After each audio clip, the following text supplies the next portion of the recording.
NCERT 12 Physics Exercise 6.3. A long solenoid with 15 turns per centimeter has small loop of area 2 cm square placed inside the solenoid normal to the axis. So ஒரு long solenoid இருக்கு, அந்த solenoidக்குள்ள ஒரு குட்டி solenoid வச்சிருக்காங்க. Okay, so இவ்வளவு turns 15 turns per centimeter அப்படின்னா small n தான் அது டர்ன்ஸ் per மீட்டர்னு இருக்கும். ஸோ 15 டர்ன்ஸ் per centimeterன்னு இருக்குது. ஸோ நான் அதை மீட்டருக்கு மாற்றுறேன் அப்படின்னா 10 power of -2 மீட்டர் வரும். ஸோ 10 power -2 மேலே போச்சுன்னா இட் இஸ் 1500 இருக்கும். இவ்வளவு டர்ன்ஸ். ஓகே, சரி, ஏரியா எவ்வளோ கொடுத்துருக்காங்க? இட் இஸ் 2 சென்டிமீட்டர் ஸ்கொயர் கொடுத்துருக்காங்க. சென்டிமீட்டரை மீட்டராக மாற்றுறதுக்கு 10 power -2 ஸ்கொயர் இருக்கிறதுனால இன்னொரு 10 power -2 போடணும். இது 1 சென்டிமீட்டர், இன்னொரு சென்டிமீட்டர் ஸ்கொயர். ஓகே, ஸோ இவ்வளோ மீட்டர் ஸ்கொயரில் கொடுத்துருக்காங்க. So axis placed inside the solenoid normal to the axis. So ஆக்சஸ்க்கு நார்மலாட்டு வந்து பிளேஸ் பண்ணியிருக்காங்க. Okay, if the current carrying in the solenoid changes, so D I current changes, D I எவ்வளவா 2 ஆம்ஸ்லேருந்து 4 ஆம்ஸ். ஸோ டிஐ வந்து ரெண்டுக்குள்ள டிஃப்ரென்ஸ் அப்போ என்ன இருக்கும்? 2 ஆம்ஸாக இருக்கும். எவ்வளோ டைம் டிஃப்ரென்ஸில்? டிடி இட் இஸ் 0.1 செகண்ட்ஸில் இருக்குது. ஓகே, என்ன கேட்குறாங்க? What is the induced EMF இந்த லூப்னு கேட்குறாங்க. ஸோ நமக்கு இன்டியூஸ்ட் இஎம்எஃப் ஃபார்முலான்னு தெரியும், -d∅/dt நமக்கு ஃபார்முலா தெரியும்.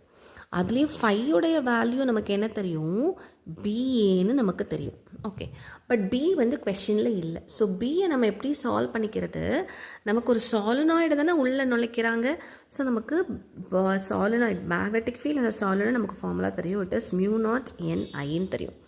So B solenoid கிடச்சிருமா? μ0 வந்து 4π × 10⁻⁻⁷. I வந்து 2 ஆம்ஸ் கொஷனில் இருக்குது. அண்ட் n வந்து நமக்கு 1500 தெரியும். ஸோ 1500 × 2 இருக்கும். ஓகே, இது வந்து பி கிடச்சிருச்சு. ஸோ நம்ம இப்போ இங்கே சப்ஸ்டியூட் பண்ணிக்கலாமா? So epsilon is equal to நமக்கு அப்போசிங் இருக்குது. So minus, okay, area B தெரியும். It is 4π × 10⁻⁷ × 2 into 1500 into a எவ்வளவு கொஸ்டின் கொடுத்தபடி 2 × 10⁻⁻4 divided by t எவ்வளவு செகண்ட்ஸ், டைம் செகண்ட்ஸ் எவ்வளவு? It is 0.1. ஓகே, நல்லா பார்த்துக்கோங்க. அந்த 0.1 அந்த மாதிரி கொடுத்தாலே இது வந்து 10 power -1 அப்படிங்கிற மாதிரி எழுதிக்கோங்க. அப்போ தான் நமக்கு சால்வ் பண்ண ஈஸியாக இருக்கும். ஓகே, இப்போ 10 power -1 மேலே போச்சுன்னா 10 power -3 ஆகும். இங்கே ஆல்ரெடி -7 இருக்குது. ஸோ -10 ஆகும். ஆல்ரெடி 2 0 இருக்குது. ஸோ +2 ஆகும். ஸோ -8ன்னு கிடைக்கும். ஸோ -4 × 3.14 இன்ட்டு 2 × 2 நான் 4ன்னு எழுதிக்கலாம். இங்கே ஒரு 15 × 10⁻². இப்போ பாருங்கள், -7 +2 வந்து -5 ஆகிடும். -4 வந்து -9 ஆகும். இது மேலே போச்சுன்னா -8 ஆகும். ஓகே, ஜஸ்ட் நம்ம இனி மல்டிப்ளை பண்ணினா போதும். ஓகே, இப்போ பாருங்கள், 15 4s are நமக்கு என்ன தெரியும்? இட் இஸ் 16 தெரியும். 60 × 4 is 240 × 3.14 × 10⁻⁻8. இப்போ இதுலேயும் இந்த டெசிமல் போயிடுச்சுனாக்க நமக்கு 31.4 வரும். ஸோ 31.4க்கு கூட ஒரு 24.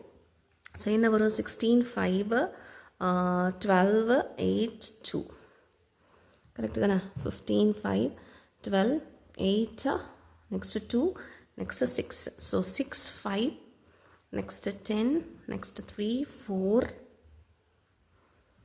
oh sorry, blunder mistake. so இங்கே 8 இங்கே 2 6. okay, 8 2 6. so இங்கே 6 next இங்கே 13.